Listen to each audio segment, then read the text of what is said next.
नमस्कार दोस्तों, मैं अंशुल शर्मा स्वागत करता हूं आपका ब्रेन एक एजुकेशन केमिस्ट्री चैनल में। और आज हम पढ़ेंगे कार्य शिक्षा के क्या क्या उद्देश्य हैं। बहुत प्यारा सा टॉपिक है, छोटा सा नन्हा सा टॉपिक है जो आपको एग्जाम में कुछ मार्क्स दिला सकता है। ठीक है, बूंद बूंद करके घड़ा भरता है, ये बात हमेशा याद रखना। ठीक है, छोड़ना कुछ भी नहीं है। जहाँ से भी मिले, जो भी मिले, पढ़ लो, सीख लो, यही अपने काम आना है। Clear guys? So positive attitude show करो, विनर एटीट्यूड शो करो, लूज़र एटीट्यूड शो मत करो, उसको छुपा दो या निकाल बाहर फेंको। ठीक है ना? तो शुरू करते हैं हम। अगर आपको वीडियो अच्छी लग रही है तो प्लीज़ चैनल को सब्सक्राइब करें, वीडियो को लाइक करें और शेयर करें। सो ज़्यादा समय न लेते हुए शुरू करते हैं आज का टॉपिक। यह बुनियादी आवश्यकताओं की पूर्ति के लिए आदतों व सकारात्मक दृष्टिकोण विकसित करती है। पॉजिटिव नेचर यहाँ पे जो है ना विकसित करने की बात चल रही है। कार्य शिक्षा, कार्य शिक्षा, कार्य या फिर शिक्षा, अलग अलग नहीं, इकट्ठा कार्य शिक्षा। ठीक है, जिसमें शिक्षा है और साथ में कार्य भी हमें करने।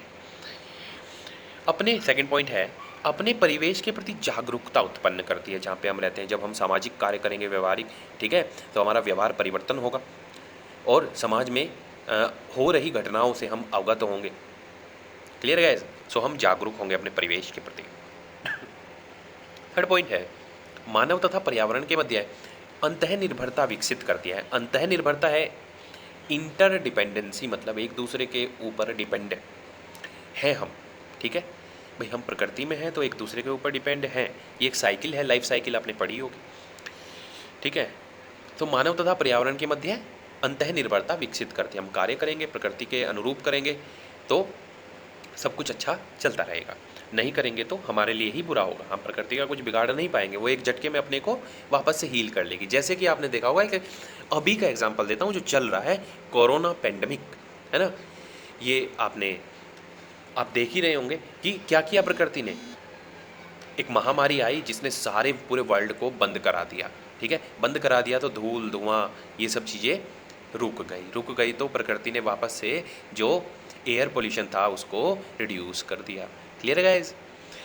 पहाड़ दिखने लगे लोगों को, यहीं से हिमालय दिख रहा है भैया, है कि नहीं।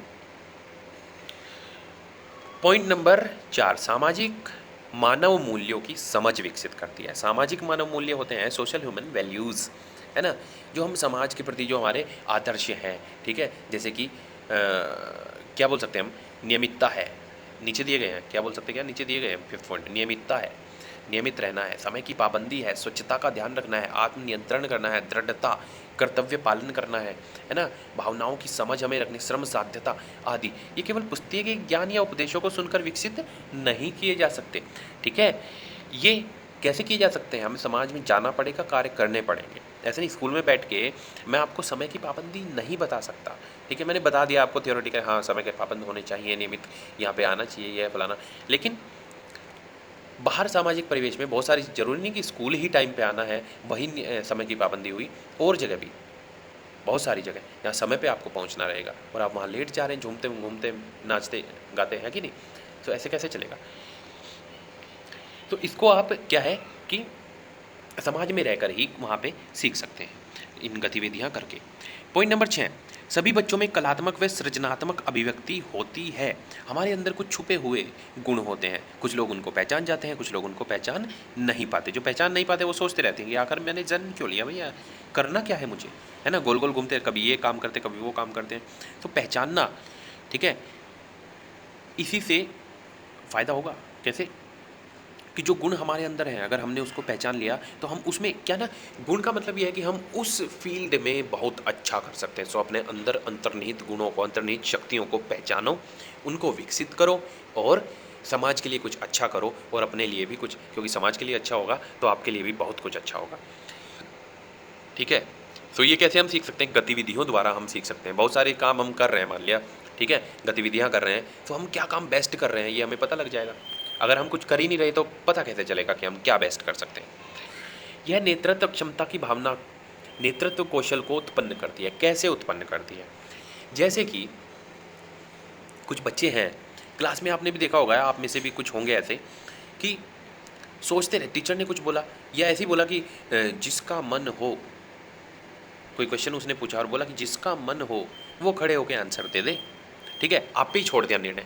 तो कुछ बच्चे आपने देखा होगा आंसर कर देते हैं, आपके साथ भी ये बहुत बार हुआ होगा या नहीं भी हुआ हो, ठीक है, तो अच्छी बात है। हुआ होगा तो बुरी बात है, इसको आप निकाल फेंकिए। क्या कि आपको आंसर आता है लेकिन फिर भी आप खड़े होके वहाँ पे बता नहीं पाए, ठीक है ना।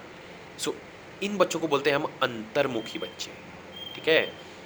अंतर्मुखी जो हेजिटेट फील करते हैं किसी कहीं पे नेतृत्व करने में, ठीक है। तो जब हम गतिविधियां करते हैं स्कूल में, इसलिए एक्स्ट्रा कैरिकुलर एक्टिविटीज़ कराई जाती हैं स्कूल में, कि जब हम गतिविधियां करते हैं तो क्षमता का विकास होता है और हम वो कार्य करने लगते हैं।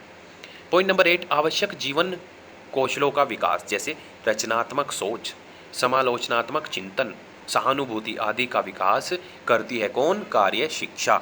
अब यहाँ पे एक वर्ड आ गया समालोचनात्मक चिंतन, ठीक है। रचनात्मक सोच क्या होता है? क्रिएटिव थिंकिंग, आपको पता होगा। सहानुभूति सिंपैथी, है ना, सिंपैथी देना, किसी को सहानुभूति देना। समालोचनात्मक चिंतन ये है आपका क्रिटिकल थिंकिंग। क्रिटिकल थिंकिंग कहते हैं, समालोचनात्मक चिंतन वो होता है कि किसी भी कोई पॉइंट आपको पता चला तो उसको डायरेक्टली ना मानना, आप पहले उसके बारे में पूरा विचार करेंगे, सोचेंगे, ठीक है, चिंतन करेंगे, तब उसके गुण और दोषों को आप फाइंड करेंगे, ठीक है। समालोचनात्मक चिंतन उसको बोलते हैं। कार्य तथा पॉइंट नंबर 9 पढ़ रहा हूँ।